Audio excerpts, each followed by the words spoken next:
Hi friends, അപ്പം വീണ്ടും ഒരു പൊട്ടപ്പടം ഇന്നലെ റിലീസായിട്ടുണ്ട് OTT വഴി. നായകൻ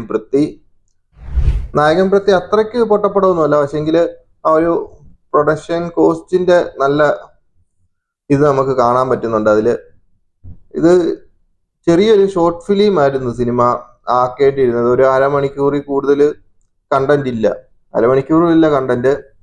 അരമണിക്കൂർ മാത്രമുള്ള ഒരു ഷോർട്ട് ഫിലിമായിട്ട് മാത്രം ഇറക്കേണ്ട ഒരു സിനിമ വലിച്ചു നീട്ടി 1.25 മണിക്കൂർ എടുത്തു വെച്ചിട്ട് പകുതിയല്ല, ഒരു അവസാനത്തെ അരമണിക്കൂർ മാത്രമാണ് ഒരു വെള്ളപ്പൊക്ക ഉരുൾപൊട്ടലിന്റെ കാര്യങ്ങൾ കാണിക്കുന്നത്.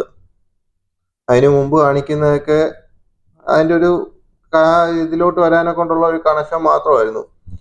അങ്ങനെ കാണിക്കുകയാണെങ്കിലും പോലും അത്രയും വലിച്ചു നീട്ടേണ്ട കാര്യമൊന്നുമില്ലായിരുന്നു. ആദ്യത്തെ ഒരു 10 മിനിറ്റ് അതും കാണിച്ച്, പിന്നെ ഒരു 15 മിനിറ്റ് ഇതും കാണിച്ചു കഴിഞ്ഞാൽ സിനിമ തീർന്നു. അത്രയും കണ്ടു കഴിഞ്ഞാൽ സിനിമ തീർന്നു. അപ്പം ആരെങ്കിലും ഈ സിനിമ കാണണം എന്ന് ആഗ്രഹം ഉണ്ടെങ്കിൽ കാണുക. ആദ്യത്തെ ഒരു 10 മിനിറ്റ് കാണുക, അവസാനത്തെ ഒരു 20 മിനിറ്റ് കാണുക. എന്തായാലും നമുക്കറിയാം നായകൻ രക്ഷപ്പെടും, കൂടുള്ളവർ രക്ഷപ്പെടും. അപ്പം എൻ്റെ ഒരു അഭിപ്രായം ഇതാണ്. നായകൻ പ്രതി ഇപ്പം അവൈലബിൾ ആയിട്ടുണ്ട്. അത്രയ്ക്ക് മോശം പടമൊന്നുമല്ല, അതുകൊണ്ട് കൂടുതലൊന്നും പറയുന്നില്ല. ഇതൊക്കെയാണ് ഇതിന്റെ അഭിപ്രായം. അപ്പം ഈ സിനിമ ആരെങ്കിലും കണ്ടെങ്കിൽ നിങ്ങളുടെ അഭിപ്രായം പറയുക ഗൈസ്. അടുത്തൊരു വീഡിയോയുമായിട്ട് വീണ്ടും കാണാം. ബൈ. നീ എവിടെ പരിപാടി അവതരിപ്പിച്ചാലും ഇത് തന്നെയാണല്ലോ നിന്റെ വിധി.